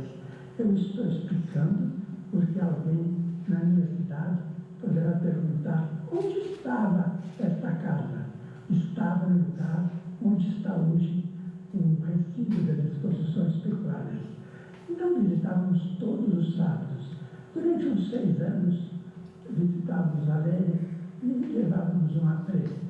Ela guardava um pedaço de bolo debaixo do travesseiro, a irmã dela, a dona da casa, muito distinta, muito amiga, nos recebia com muito carinho. No sábado eu fazia prece, no outro sábado um outro amigo fazia prece, no outro uma senhora fazia prece. E assim estávamos há uns 6 anos, quando Valéria foi acometida por uma gripe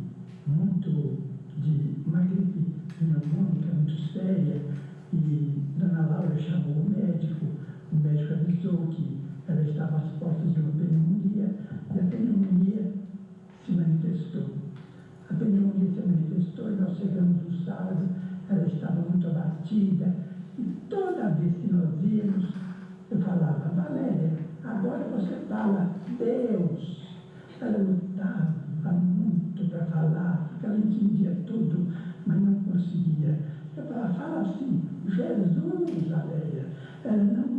Ela fazia força, mas a língua enrolava e ela não conseguia. Mas isso se repetiu durante mais de 6 anos. Mas nesse sábado da pneumonia, eu falei: Dona Laura, ela está com febre muito alta. O que diz o médico? Não, o médico está tratando, já deu bastante esses antibióticos e ela está bem medicada. Eu falei assim: está bem, então agora em vez de vir no sábado, iremos todo dia.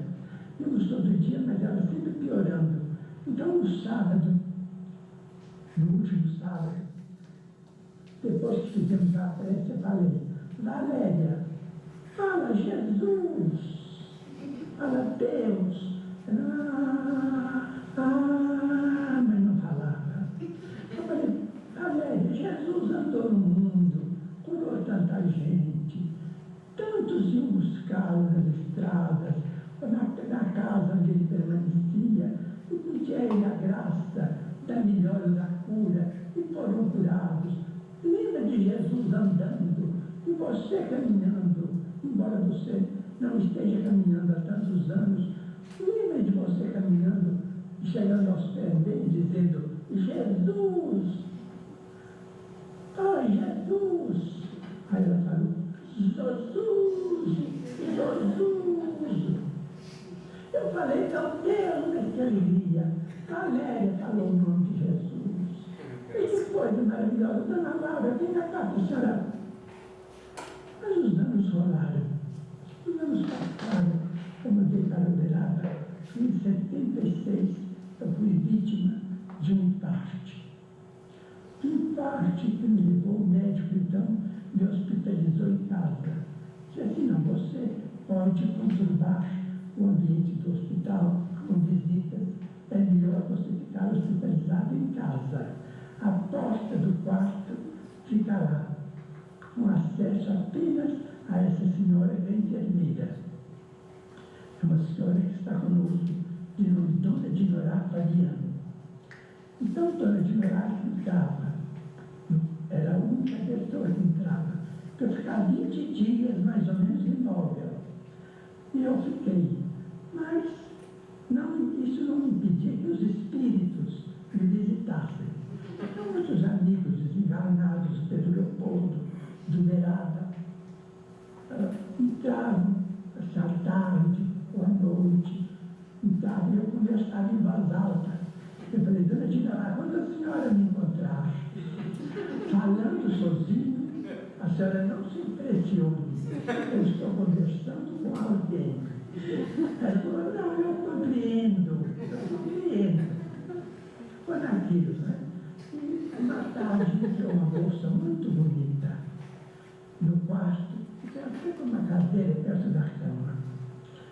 Ela entrou, eu falei, pode fazer um favor, pode sentar, mas falei em voz alta.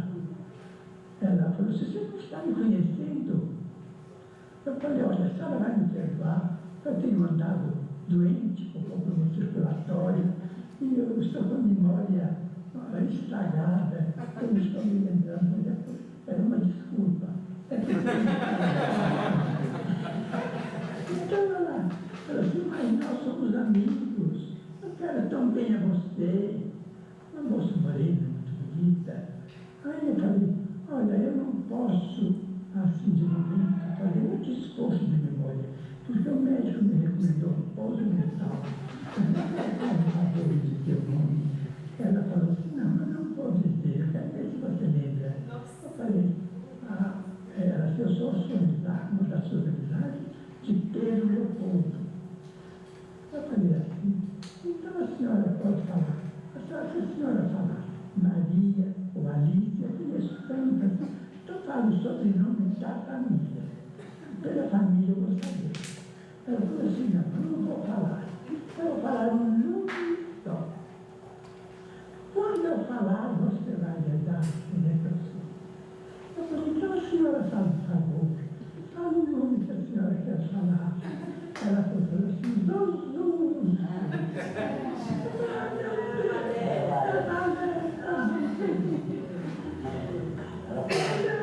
Você está comigo. Beleza, sua visita. Se não, mas eu me lembrar dos nossos sábados em que nós orávamos tanto. Lembrei da última palavra e fiz prazer, confiança em Jesus.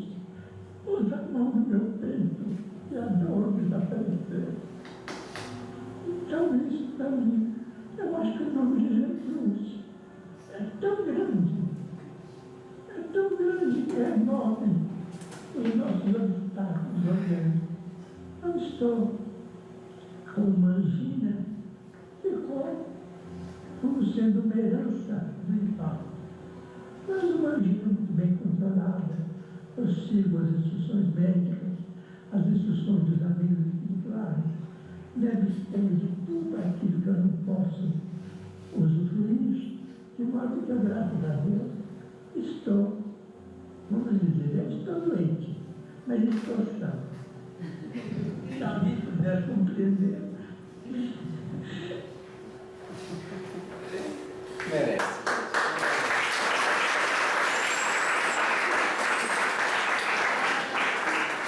Estou doente, mas estou são. Está vendo? Esse é o único patrimônio que a gente leva daqui, é o amor. Você viu os 6 anos de visita que ele fez lá pacientemente para Valéria, que não falava nada, que não podia agradecer. Num dia, quando ela deu conta com muito esforço de falar Jesus, foi o símbolo maior do processo. Deu para todo mundo entender a história? Ele teve um infarto e ela foi lá em espírito, né? Visitou ele e colocou a mão no peito dele, para que aquela dor fosse embora. Então não há nenhum bem que a gente faça que fique sem resposta. Né? Não há nada de bom que a gente faça que Deus não veja. Às vezes a resposta não vem na hora que a gente quer, mas ela sempre chega. Não há uma prece que não seja ouvida. Então hoje à noite, na hora que vocês forem orar, vamos orar com Jesus como nosso amigo, perto, na intimidade, com carinho. Falar com Ele de uma maneira muito próxima. Abre seu coração, abre sua mente, faz disso um hábito. Todo esse encontro do Congelho, o hábito de estar com Jesus, né? De coração aberto. Conhece a todos nós, sabe do que a gente precisa e muito mais.